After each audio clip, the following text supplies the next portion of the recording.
Lukas 23 ayat 39 sampai 43. Kita akan membaca bergantian ya. Lukas 23 ayat 39 sampai 43. Kaum pria ayat 39, kaum wanita 40 dan seterusnya kita bergantian sampai 43 bersama-sama. Mari kaum pria 1, 2, 3. Seorang dari penjahat yang digantung itu menghujat dia, katanya, "Bukankah engkau adalah Kristus? Selamatkanlah dirimu dan kami."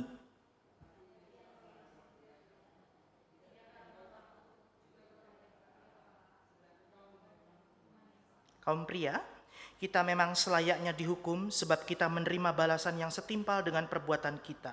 Tetapi orang ini tidak berbuat sesuatu yang salah. Kaum wanita?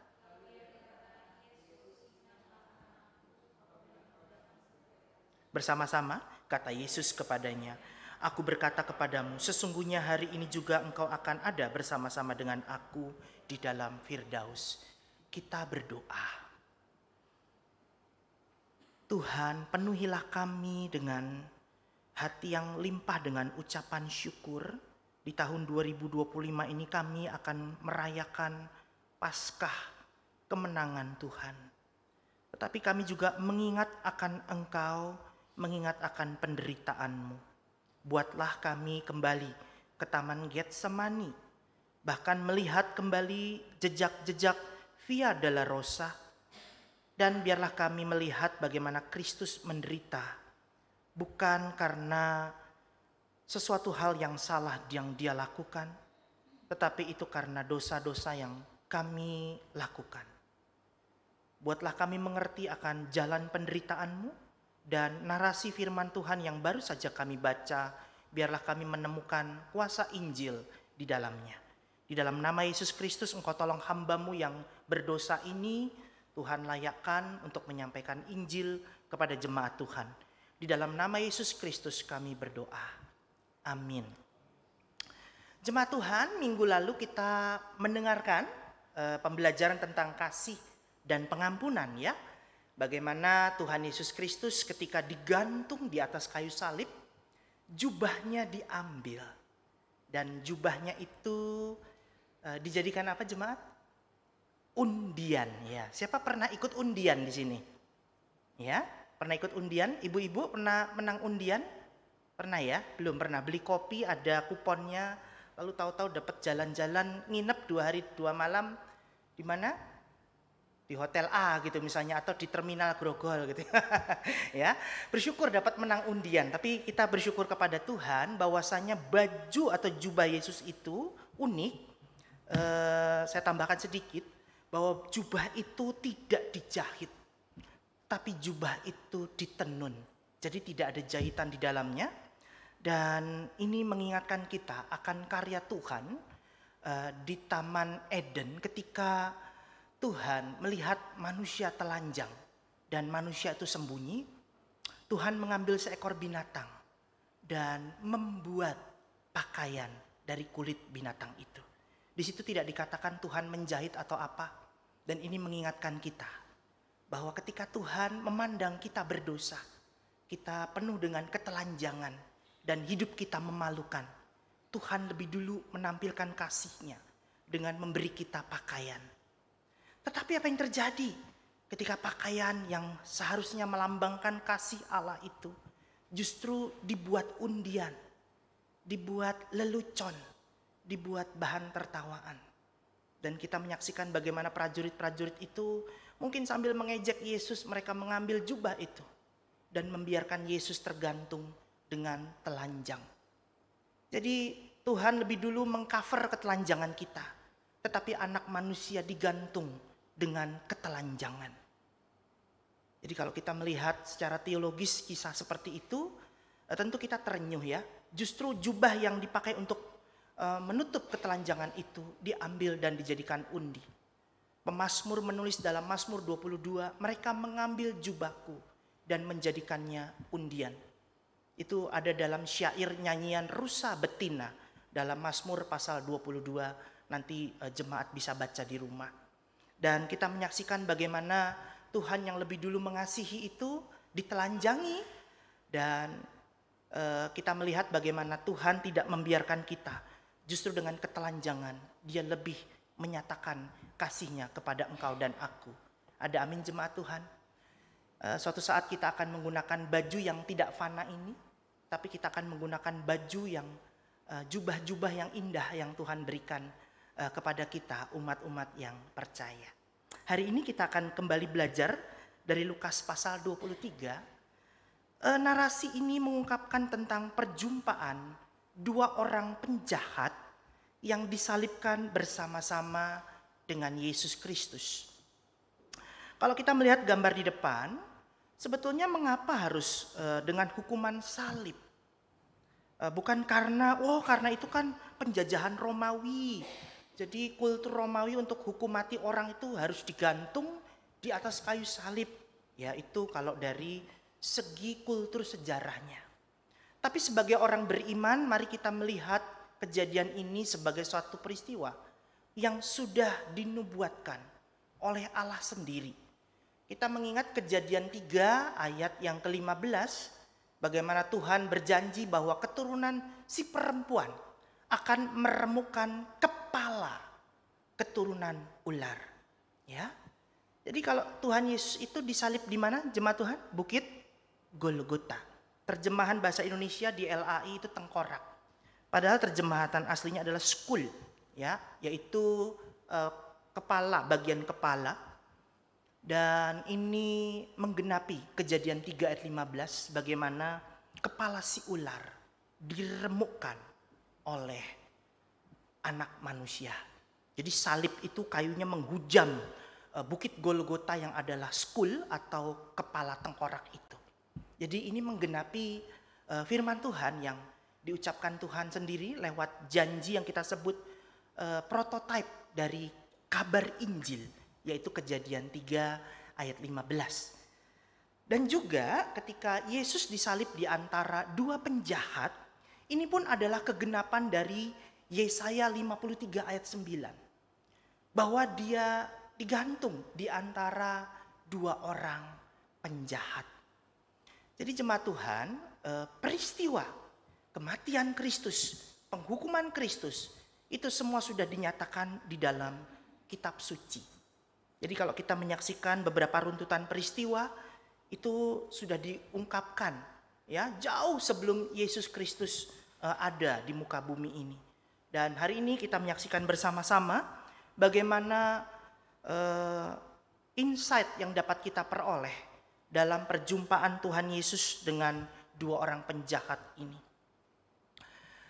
Dalam Injil yang lain, kedua penjahat ini jelas-jelas mencela Tuhan Yesus. Nanti jemaat boleh baca dalam Matius 27 dan Markus 15, di situ dijelaskan bagaimana kedua orang ini dua-duanya mencela, ya. Dan yang menariknya, Lukas justru menampilkan satu hal peristiwa yang lain dari ayat yang tadi kita baca, bahwa penjahat yang satu ini berbalik dari menghujat, tiba-tiba merasa ada sesuatu yang salah dengan perkataannya, dengan sikapnya, lalu dia berbalik membela Yesus. Banyak yang bertanya, memangnya Markus, Lukas, dan Yohanes, bahkan Markus, Matius, Lukas, Yohanes itu nggak sinkron ya memberitakan peristiwa ini. Guru sekolah minggu sudah mendapatkan pendalaman ini tentang Injil sinoptik. Jadi jemaat Tuhan, apa itu Injil sinoptik? Nanti kalau di rumah iseng-iseng ya, saya itu kebanyakan iseng, punya Alkitab 3 atau 4, buka 4-4-nya ya. Buka satu peristiwa yang sama, contoh peristiwa ini. Yesus dihujat oleh dua penjahat itu, buka di Markus, Lukas, dan juga di Matius ya. Kok beda? Nah itu, berarti Alkitabnya ngawur ini. Wah jangan kita berkesimpulan begitu. Jadi Injil sinoptik adalah memandang sebuah peristiwa dari sudut pandang yang lain. Amin. Saya jelaskan begini caranya. Ada 3 orang buta. 3 orang buta ini menerka-nerka gajah itu apa. Satu orang buta tuh ngomong, oh gajah itu kayak batang pohon, panjang dan lentur. Lalu orang buta yang satu lagi protes, ngawur. Gajah itu seperti ular, nggak mau diam. kiwir-kiwir karena dia pegang ekornya. Ya, yang satu lagi tadi pegang belalainya. Kalian berdua ngawur semua. Gajah itu seperti tembok. Karena orang buta satu lagi pegang perutnya, ya. Tapi ketiga-tiganya betul nggak tentang gajah? Betul. Ya, jadi Injil sinoptik adalah berbagai macam sudut pandang. Matius, Markus, Lukas maupun Yohanes memandang satu peristiwa dari sudut pandang yang berbeda. Jadi Alkitab kita nggak ada kesalahan. Alkitab kita benar. Alkitab kita ya dan amin. Hanya saja para penulis menuliskan dari sudut pandang yang berbeda. Nanti kalau ada kesempatan boleh tanya saya atau hamba-hamba Tuhan di sini, apa itu Injil sinoptik? Injil yang memiliki kisah-kisah yang sama tentang Tuhan Yesus, tetapi versinya berbeda-beda. Ini yang kadang-kadang diserang oleh kaum-kaum orang-orang yang menjelek-jelekkan kekristenan, bahwa Alkitab orang Kristen palsu dan sebagainya. Padahal mereka tidak ngerti tentang arti bahwa Injil itu sinoptik. Jadi kita melihat ini satu peta bagaimana Injil pertama, yang pertama adalah Markus. Dia menulis tentang kedua penjahat itu yang menghujat Yesus. Tetapi Matius juga mengutip apa perkataan Markus dan dituliskan dalam teks kitab Matius. Tetapi nggak lama kemudian Lukas juga sama-sama mengambil dari Markus dan sumber-sumber yang lain. Di sini Matius mengambil sumber M, juga ngambil sumber Q. Tetapi Lukas juga mengambil dari Markus, juga ngambil dari Q, bahkan ngambil dari sumber L. Wah, jadi kayak Google diambil datanya sama DeepSeek, ya diambil sama ChatGPT, saling kutip-kutip mengutip, begitu ya. Nah yang terjadi seperti itu saling melengkapi. Jadi Alkitab kita yang 66 kitab itu sempurna. Amin jemaat Tuhan. Sempurna dan menyatakan bahwa itu adalah firman Allah. Dan saya mengajak kita semua untuk menuju kepada tema tentang keselamatan dan pengharapan lewat narasi ini. Seorang penginjil bernama Billy Graham, ia berkata demikian. Keselamatan bisa terjadi kalau ada respon iman. Tapi tanpa respons iman tidak akan terjadi keselamatan. Kenapa? Karena Billy Graham ingin meyakinkan kepada orang-orang Injili bahwa mereka tidak perlu bertobat katanya. Kalau sudah dipilih Yesus nggak usah bertobat. Nah ini yang membuat Billy Graham perlu memberitakan Injil kepada mereka. Billy Graham berpikir kalau kamu sudah jadi umat pilihan, kamu harus bertobat. Kamu harus memiliki respons iman. Baru itu namanya keselamatan. Kata Billy Graham demikian. Dan saya memikirkan sepanjang pembacaan kitab suci, Tuhan menyatakan keselamatan.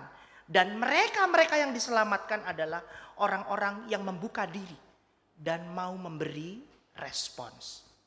Jadi apakah jemaat GKPKR Gedong yang para pendoa hari ini mau merespons apa yang Tuhan nyatakan kepada kita? Ya, jadi Tuhan itu memberi kita satu kekuatan yang namanya iman. Apa namanya jemaat? Iman. Jadi iman itu gak pernah muncul dari diri kita sendiri, gak pernah. Tetapi iman itu pemberian Allah. Dan iman yang diberikan Allah itu memampukan kita untuk ngapain? Untuk memberi respons terhadap undangan keselamatan yang Tuhan berikan. Oleh sebab itu izinkan saya untuk menyampaikan tentang keselamatan dan pengharapan ini. Bahwa ini juga berbicara tentang iman ya. Dan bagaimana kita melihat di sini dalam narasi ini seorang penjahat memberi respons kepada Kristus ya, yang sama-sama digantung di atas kayu salib. Tetapi juga Billy Graham menambahkan bahwa iman itu sifatnya awakenings, yaitu membangunkan kesadaran. Jadi orang yang bertobat, orang yang mau melangkah lebih baik, orang yang mau melayani pekerjaan Tuhan, orang yang mau ke gereja, ya, mereka itu mengalami satu kegerakan iman yang disebut dengan awakenings atau kebangunan. Ya, jadi kalau kita hari ini masih bergairah untuk datang berdoa, mau datang kebaktian, itu adalah awakening. Itu karya iman di mana Tuhan pelihara itu, Tuhan jaga itu supaya apa? Kita mampu meresponi setiap karya Tuhan yang dinyatakan setiap minggu di dalam gereja atau berkatnya setiap hari. Mari kita bersama-sama melihat dalam penjelasan berikut ini. Kita berangkat dari kepribadian para penjahat itu. Kalau ditebak-tebak ya, kepribadian penjahat yang paling berkenan itu adalah penjahat yang pada akhirnya membela Yesus ya. Salah satu kepribadian yang dari komentari saya mendapatkan bahwa dia adalah seorang yang pemberani. Dia berani tegur temannya yang terus-terusan menghujat Yesus. Apakah di antara kita orang-orang beriman berani menegur sesamanya? Kalau ada seseorang berbuat salah, terus kita biarin ya, rasanya kita nggak alkitabiah banget. Karena penjahat aja tahu bahwa temannya berbuat salah dan dia berani menegur temannya ini. Itu penjahat. Jadi saya teringat dengan perkataan Yesus. Sejahat-jahatnya manusia, dia tidak akan memberikan ular kepada anaknya yang minta ikan gitu ya. Ya, seorang jahat-jahatnya manusia, dia tidak akan memberikan batu kepada anak-anaknya yang minta roti, ya. Nah, sejahat-jahatnya penjahat ini, dia masih mau mengingatkan temannya yang salah jalan. Ini adalah sikap yang pemberani. Di antara kita mungkin ada yang mungkin salah jalan atau salah sikap, boleh kita tegur. Tidak pandang dia pemimpin, pelayan Tuhan, hamba Tuhan, majelis, jemaat, jangan sungkan ya untuk mengingatkan, tegur dengan berani bahwa kamu salah jalan. Itu tandanya ada kasih. Amin ya.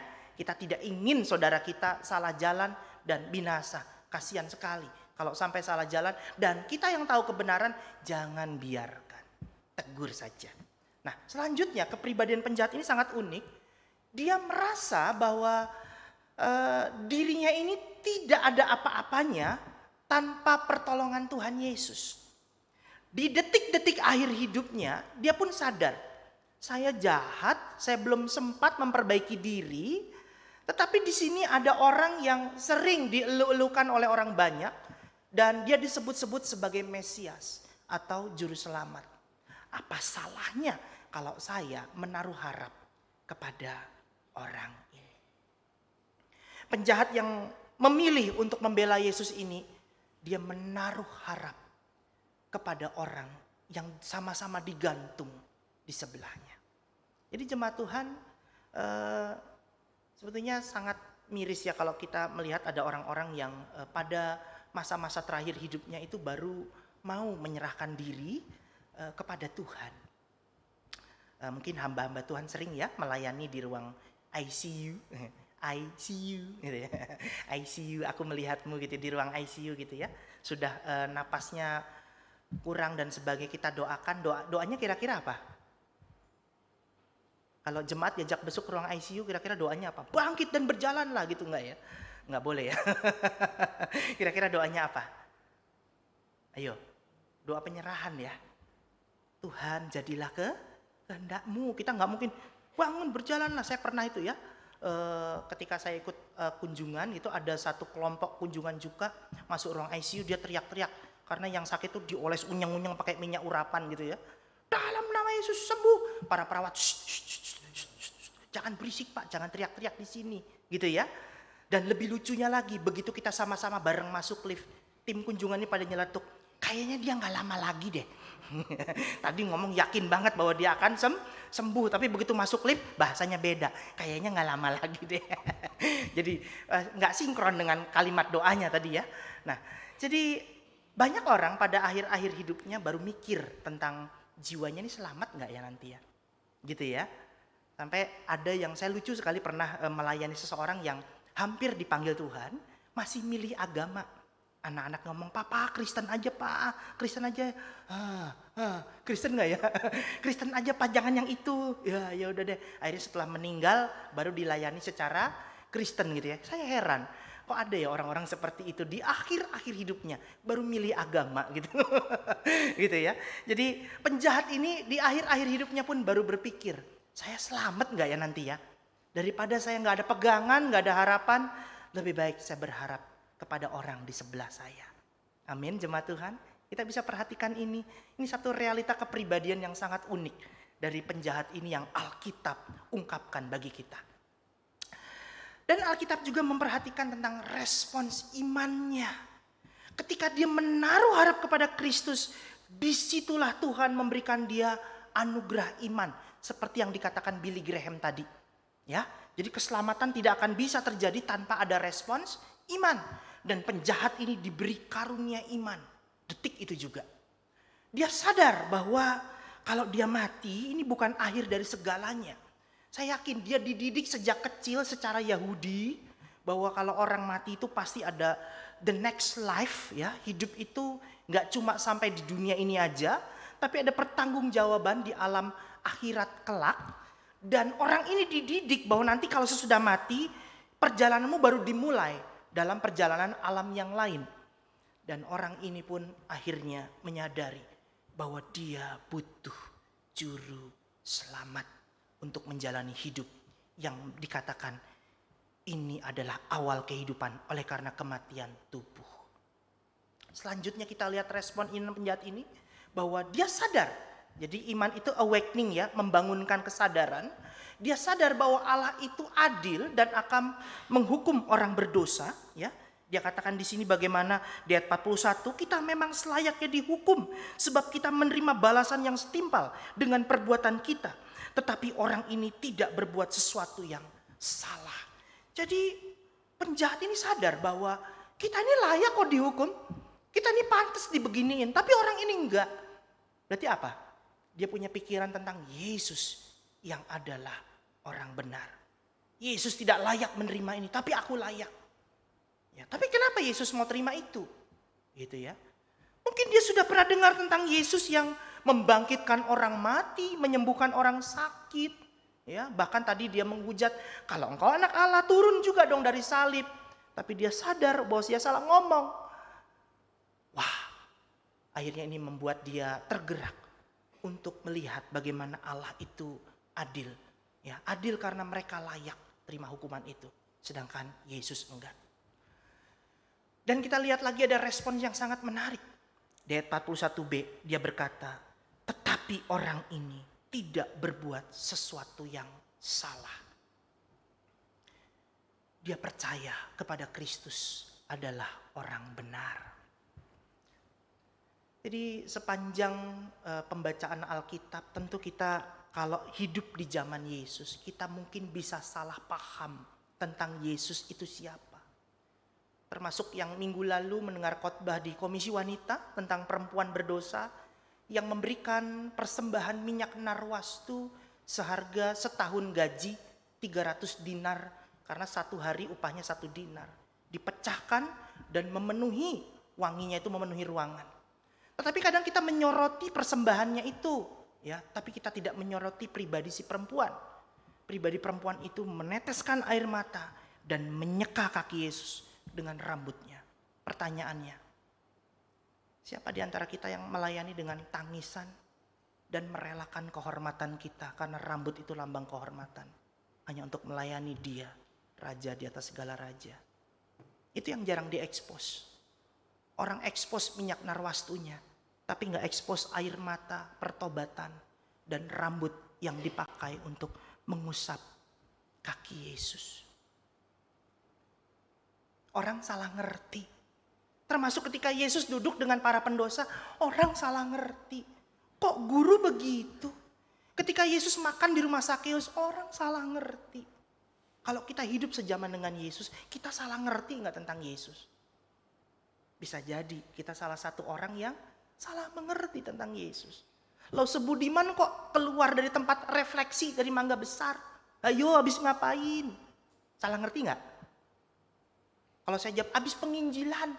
Mana muin gitu ya, betul ya? Mana muin habis penginjilan gitu ya. Orang udah salah tanggap ya. Padahal saya cuma parkir motor doang di samping gedung refleksi itu gitu, yang pijit plus-plus itu ya. Orang salah ngerti gitu loh. Lo sebudiman suka mabok ya. Kenapa? Kok di meja pestanya ada bir, lagi pesta undangan nikah ada birnya. Dibilang saya suka mabok, nyentuh aja enggak. Orang salah ngerti. Betul ya jemaat ya? Kadang-kadang kita salah ngerti kan.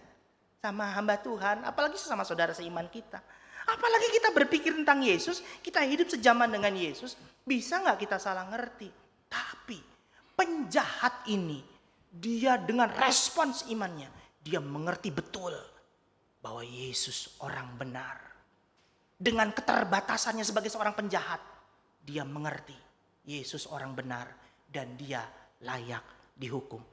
Ini respons iman. Jemaat begitu nggak? Kita semua begitu nggak? Tuhan, Engkau benar, aku yang salah. Ya, gitu ya. Siapa di sini kalau minta maaf ngomongnya gini, maaf ya, tapi kan begini, gitu ya. Udah minta maaf, tapi ada embel-embel di belakang. Kalau minta maaf aja gitu ya. Jangan ada, tapi kan bikin alasan lagi gitu ya. Jangan ya. Kalau maaf ya, maafkan saya bikin salah sama kamu, mungkin menyakiti kamu, maaf ya, gitu. Nah, tapi kan, nah kalau ada tapikannya lagi, sakit lagi gitu ya, nggak sembuh-sembuh gitu. Nah, jadi orang ini, penjahat ini punya respons iman bahwa Yesus itu layak dipercaya. Nah, respons iman apa lagi yang ditampilkan? Bahwa dia mengungkapkan satu kalimat eskatologis tentang kuasa akhir zaman yang akan terjadi, yaitu apabila engkau jadi raja, ingatlah akan aku. Waduh. Tuhan, ingatlah aku apabila engkau datang sebagai raja. Jangan-jangan pada saat Minggu Palem kemarin, Hosana, Hosana anak Daud. Penjahat ini juga dengar. Ya, ada raja baru masuk Yerusalem. Siapa? Yesus, yaitu orang di sebelahnya ini. Kapan dia jadi raja? Wah, bisa terjadi perbenturan politik. Tapi ternyata tidak demikian. Penjahat ini tetap berharap bahwa Yesus akan tampil sebagai raja. Saya bingung ya, apa sih pikiran penjahat ini dengan orang yang tergantung di salib? Oh, ini raja. Kepikiran nggak kayak begitu? Coba Bapak Ibu nanti ikut pelayanan sekali-sekali ke Rutan gitu ya, ke Rutan Salemba gitu. Lalu di sebelah kita, oh ini calon hamba Tuhan, berani nggak ngomong gitu? Ya, baru ngomongnya calon hamba Tuhan nih, berani nggak kita ngomong gitu? Ya. Ini ngelihat orang tergantung di salib sama-sama dengan dia, oh ini raja. Kok bisa keluar kata-kata begitu? Aneh ya. Tidak akan terkeluar kata-kata gitu tanpa ada karya Tuhan di dalam diri orang itu. Ini menarik sekali. Selanjutnya kita lihat, apa yang diperlihatkan Yesus kepada kedua penjahat ini. Ketika Yesus dicela, dihujat, dia diam. Lagi-lagi mengungkapkan tentang Yesaya 53. Seperti domba yang kelu, dia diam, dibawa ke pembantaian. Jadi kalau ada film Yesus, ketika Yesus dipaku, dok, itu nggak alkitabiah gitu ya. Yesus itu begitu dipaku, disalib, diapain? Dia diam, gitu ya. Udah dipaku, dok, gitu. Dia nggak teriak-teriak begitu ya kayak di film-film gitu ya. Berarti aktingnya salah atau gimana mungkin? Saya nggak tahu. Tapi dikatakan dia diam. Bahkan ketika dihujat, dihina, dia diam. Ketika saudara dihina, diam, kita langsung overreact. Kita reaktif ya. Ketika dihina atau disenggol orang ya, diganggu orang, kita reaksi. Tapi Yesus dihujat, dihina, dia diam. Ini menunjukkan apa? Menunjukkan bahwa Kristus sesuai dengan perkataan yang di atas. Apa yang dia katakan? Iya Bapa, ampunilah mereka. Karena mereka tidak tahu apa yang mereka perbuat. Masa habis kata-kata begitu Yesus balas menghujatkan? Enggak. Gitu ya. Habis menaikkan doa kepada Bapa, dia tidak menghujat balik kedua penjahat itu. Tapi justru dia menampilkan suatu ketenangan, damai yang membuat satu orang penjahat ini bertobat. Jadi diem aja tuh kadang-kadang bisa bikin orang bertobat ya. Gak usah penginjilan banyak ayat. Gak usah tunjukin kebaikan banyak-banyak. Diem aja. Membuat orang bertobat. Menarik juga ya. Bisa seperti itu. Baru ada tetangga buang sampah ke depan rumah kita marah gak? Marah ya. Baru naruh parkir mobil sembarangan depan pagar kita, marah gak kita? Ya, kita lagi diuji. Bisa gak diem aja? Selanjutnya. Apa yang diteladani dari Yesus ya? Di puncak penderitaannya, Apa yang dia lakukan? Dia masih melayani Tuhan dan masih peduli sama sesamanya. Ya, dia tetap memuliakan Allah, dia tetap melayani Allah, dia taat sampai mati. Bahkan di detik-detik terakhir hidupnya, dia melayani seorang penjahat, orang terakhir yang bertobat hari itu. Kita melihat dari Yesus Kristus, apakah dalam nanti suatu saat masa-masa terakhir hidup kita, kita tetap melayani Bapa, kita tetap melayani sesama. Amin jemaat, indah ya. Kalau dalam masa-masa terakhir kita, justru kita nggak dilayani, tapi kita melayani di saat-saat terakhir. Saya teringat dengan seorang rekan, Pastor Lukas Tahir dari GBI Basilea. Ketika dia selesai berkhotbah, dia duduk dan Tuhan panggil dia langsung. Ya, gereja GBI Basilea yang ada di Gading Serpong ya. Seminggu kemudian gerejanya kebakaran. Seru tuh gereja itu. Ya, tapi saya menyaksikan bagaimana Pastor Lukas Tahir setia dalam pelayanannya ya. Dan ya memang gerejanya seperti itu ya, gereja karismatik. Tapi dia figur yang sangat baik. Dia seorang alumnus dari STTRI ya. Jadi dia adalah hamba Tuhan yang melayani di gereja karismatik. Dan kita menyaksikan banyak orang-orang yang mengakhiri dalam kondisi terakhir hidupnya melayani Tuhan. Saudara boleh lihat di Google Mother Teresa dalam sisa-sisa akhir hidupnya dia tetap melayani Allah. Kemudian kita lihat janji Yesus sesuai dengan hotspot kita, yaitu dikatakan bahwa dia memberikan janji bahwa penjahat itu akan bersama-sama dengan dia di Taman Firdaus. Teologi reform kebagi dua.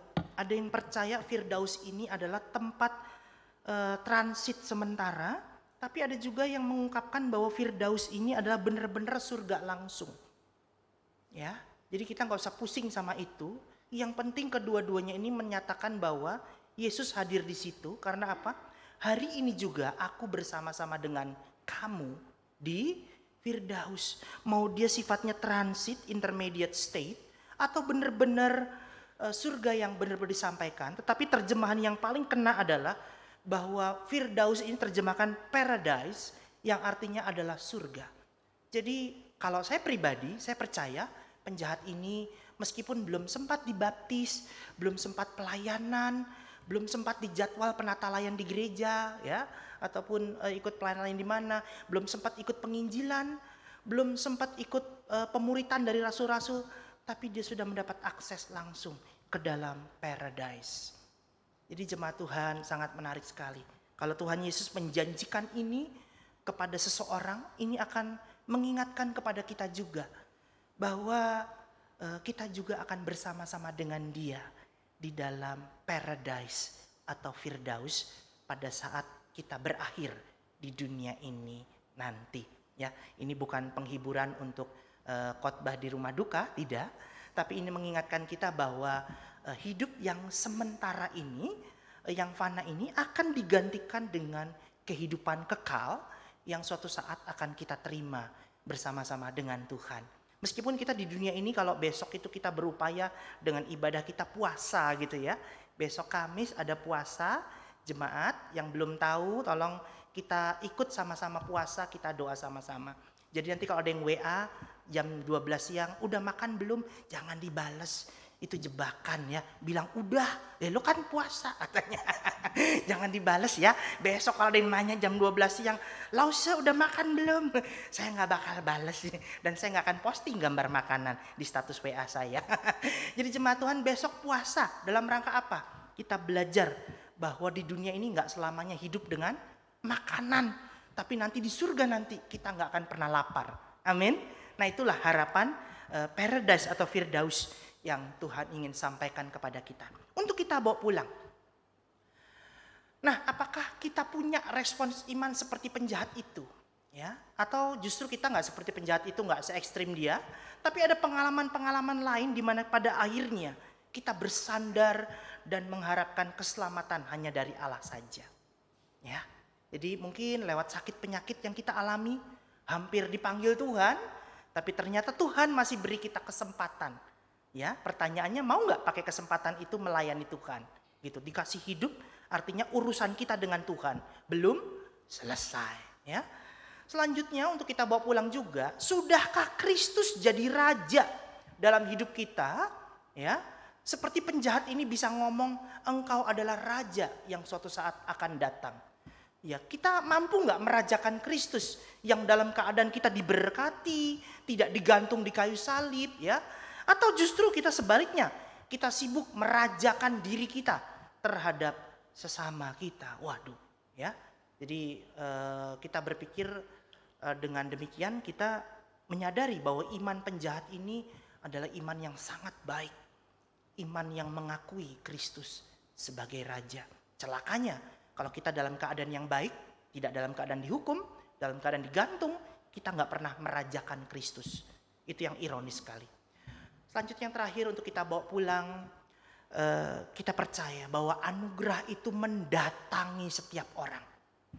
Termasuk kepada para penjahat, termasuk ke teman yang sebelah yang masih ngejelek-jelekin Yesus. Ya, tetapi keselamatan itu, anugerah itu akan memastikan siapa yang layak menerimanya. Jadi jemaat, untuk kita mengalami pengharapan dan keselamatan dalam Kristus, kita perlu melakukan respons iman, tindakan iman di dalam kehidupan kita. Kiranya Tuhan menolong kita lewat narasi perjumpaan dua penjahat dengan Tuhan Yesus. Selamat berpuasa besok pagi dan selamat menyambut datangnya Jumat Agung dengan mengingat akan Kristus. Kita berdoa. Bapa di surga, kalau ada iman seindah iman si penjahat ini yang tidak disebutkan namanya dalam Alkitab, biarlah kami belajar juga kepadanya. Biarkan kami merajakan Engkau karena ketidaklayakan kami. Tuhan, ampuni kami yang tidak merajakan Engkau, padahal kami dalam keadaan yang baik-baik saja. Dan kami sadar dengan sisa hidup kami ini, biarlah kami pergunakan. Dan kesehatan kami persembahkan. Tenaga kami persembahkan untuk melayani pekerjaan Tuhan. Bahkan harta kami, karena kami sangat cinta Tuhan, itu tidak lagi bernilai sehingga kami dapat mempersembahkannya dengan segenap hati kami untuk pekerjaan Tuhan. Terpujilah Tuhan yang lebih dulu mengasihi kami. Di dalam nama Yesus Kristus kami berdoa. Amin. Tuhan memberkati.